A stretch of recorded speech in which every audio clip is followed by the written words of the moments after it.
It's Wednesday, October 23rd, 2024. A busy day of campaign news, Kamala's man problem, and J.D. Vance on what ails American healthcare. Next on the AM Update.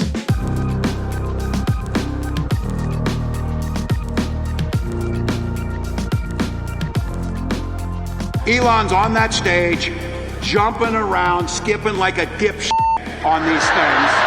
You know that is Tim Walz, Minnesota governor and Democrat VP hopeful, at a rally in Wisconsin for Kamala, talking about how Elon Musk, a new Trump supporter, jumps around like a saying a bad word there, and wondering why in the world people have a problem with his persona. Anyway, in Michigan, here's Barack Obama.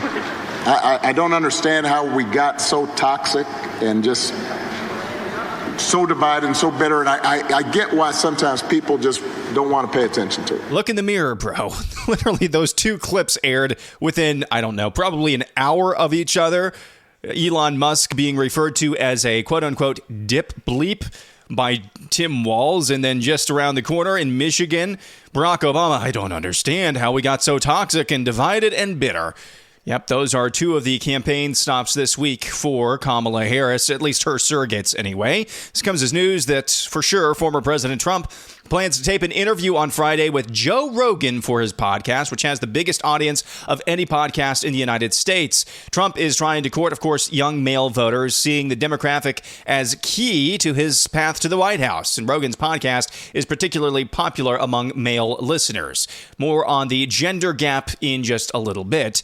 Yesterday, Kamala Harris was interviewed by Hallie Jackson on NBC News. Classic word salad. I think part of what is important in this election is really not only turning the page, but closing the page and the chapter on an era that suggests that Americans are divided. She's been the vice president for the last going on 4 years. She's facing new accusations of plagiarism. This is reporting from the Washington Free Beacon.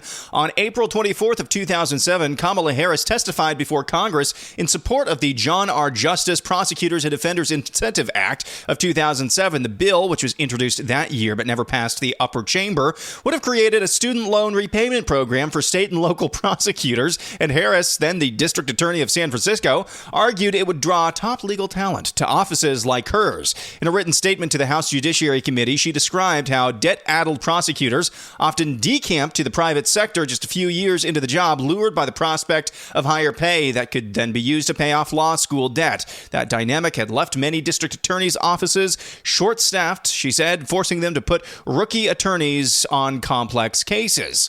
Virtually her entire testimony to Congress about the bill, though, was taken from that of another district attorney, Paul Logley of Winnebago County, Illinois, who would testify in support of the legislation just 2 months earlier before the Senate Judiciary Committee. Both statements cite the same surveys, use the same language, and make the same points in the same order, with a paragraph added here or there. They even contain the same typos, such as missing punctuation or mistaken plurals. One error, a who, that should have been a whom, was corrected in Harris's transposition. So that, to my count, is at least the third separate instance, or at least allegation, of plagiarism against Kamala Harris. The Los Angeles Times will not endorse a presidential candidate this year, according to a new report. Semaphor's Max Tawney reported Tuesday the paper's editorial board will not endorse a presidential candidate for the first time since it's restarted the practice when it endorsed then-Senator Barack Obama in 2008, adding the decision came from the owner himself. An LA Times spokesperson declined to comment to Fox News on the report, saying, quote, "We do not comment on internal discussions or decisions about editorials or endorsements." The LA editorial board issued presidential endorsements from the 1880s through 1972, only returning to the practice to endorse Obama in 2008. Since then, they've exclusively endorsed Democratic presidential candidates. Could Kamala's campaign be another casualty of the gender gap? It's increasingly looking likely. The results of the latest and final Atlanta Journal-Constitution survey of the race in the Peach State suggests just that. Just 28% of men back Harris's campaign, compared with a whopping 59% who support Trump. It's a metric that contributes heavily to the former president's 47 to 43% lead overall. Harris only has a 29% approval among men against 59% disapproval, lending more credence to Donald Trump's jab last week that white dudes for Harris, he's not worried about about them because their wives and their wives' boyfriends are all voting for him. It's amidst that backdrop that I heard one of the most bizarre interviews perhaps this cycle, if not in the last couple of election cycles. This comes courtesy of MSNBC News. Here's Spike Lee talking about why he thinks particularly black men might be slipping away from the Democrats. Curious what you would say to people who look at this. We've heard a lot about cutting people up into groups, which on this program we've discussed the limitations of that. But on the one hand, it is white men who are skeptical of Kamala Harris. It is white and Latino men that are breaking towards Trump. I know what the question is. Continue. Continue. Should I continue? You can go ahead. If you got the gist of it, go ahead. Well, it's sad but true. Some of my brothers have been drinking that Kool-Aid. And I just hope that they get their minds straight, get their minds right in time for this election. If they're conscious, if they're aware, there's nothing that this other guy can do that's going to put us, not just black folks, but Americans in a better position going forward. So I urge, and I got to give credit to President Obama because he's been going really hard on the brothers. Some might think too hard, but I don't think so. We got to wake up, and don't go for the okie doke, the flim flam. Can't do that. We got to support our sister to become the first woman president of the United States of America and the first sister. That is movie director Spike Lee with one of the more bizarre ramblings that I've heard, at least this election cycle, on MSNBC. Again, amidst the backdrop of one of the latest indicators that Kamala Harris has not only just a problem, but a severe problem with men, here's Spike Lee trying to make sure he kowtows to the powers that be and makes sure that particularly black men don't leave the plantation. It is truly bizarre stuff. I don't think that there's going to be some sort of cataclysmic, seismic shift in terms of the race dynamics in this election.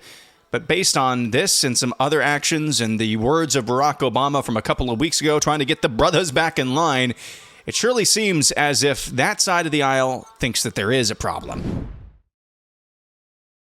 Earlier this week, Donald Trump spoke to a group of faith leaders about how his life maybe has changed since the first assassination attempt. As I look back at my life's journey and events, I now recognize that it's been the hand of God leading me to where I am today.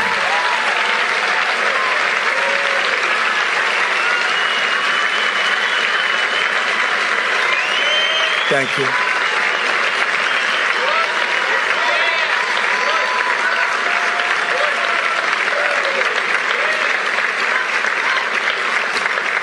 And my faith took on new meaning on July 13th in Butler, Pennsylvania, where I was knocked to the ground, essentially, by what seemed like a supernatural hand.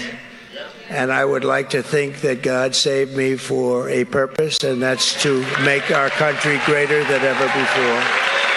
I pray he really believes that, and I hope you pray that as well, because we would all be better off if he truly does take that to heart. Former Abercrombie & Fitch CEO Mike Jeffries, his homo partner, and a third man were arrested Tuesday on charges of luring men into drug-laced, outlandish, and coercive sex parties by dangling the promise of modeling for the retailer's once-defining beefcake ads. For almost 20 years, Jeffries, his partner Matthew Smith, and their employee James Jacobson used Jeffries' status, wealth, and web of household staffers to fulfill the couple's sexual desires and keep it all secret, according to federal indictment. Brooklyn-based U.S. Attorney Breon Peace said at a news conference, quote, "Sexually exploiting vulnerable human beings is a crime, and doing so by dangling dreams of a future in fashion or modeling is no different." The charges echo sexual misconduct accusations made in lawsuits and in the media in recent years. Jeffries wore a broad smile but didn't comment as he left a federal courthouse in West Palm Beach, Florida. After being released on a $10 million bond, his attorney, Brian Bieber, also didn't comment. Gold and silver this week showed no sign of slowing down in their rise. Investors continue to pour into the precious metals. Gold futures touched fresh records, rising as much as 0.8% to hover near highs of $2,750 an ounce. Silver futures gained more than 3% before pairing gains, briefly topping $34 per ounce. That's the highest level in 12 years. The two precious metals have outperformed the broader markets, with bullion rising 26% year to date and silver gaining 35% during the same period compared to the S&P 500's gain of 19% since the start of this year. Gold purchases by central banks, which hit record levels in the first quarter of 2024, have been one of the biggest drivers of the precious metals rise this year. Bank of America analysts estimate gold has surpassed the euro to become the world's largest reserve asset, second only to the U.S. dollar.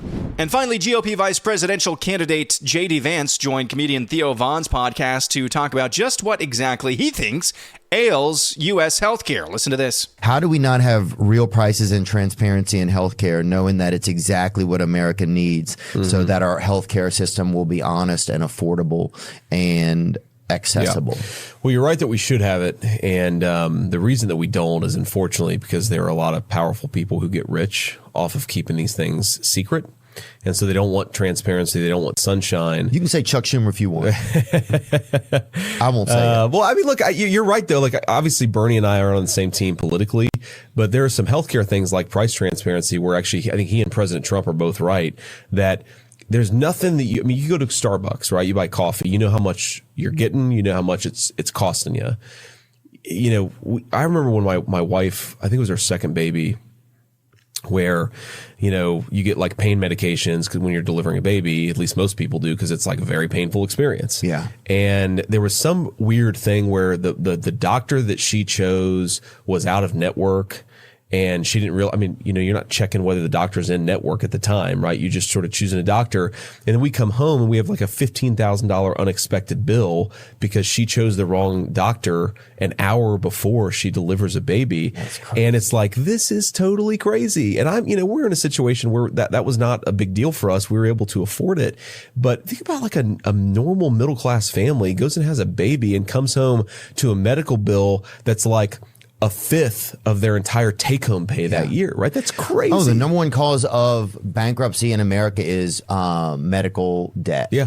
It's a huge problem, and I think the price transparency is a big part of it. So that is GOP vice presidential hopeful J.D. Vance on just an anecdotal story from his neck of the woods on one of the things that ails American healthcare. Again, a very well-spoken dude. Of course, that's just scratching the surface when it comes to American healthcare, really sick care. Hopefully that RFK Jr. will be elevated to positions of power in the Trump administration, should that be an actual thing. That'll do it for today. Back at it again tomorrow. I'm Aaron McIntyre, and this is the AM Update.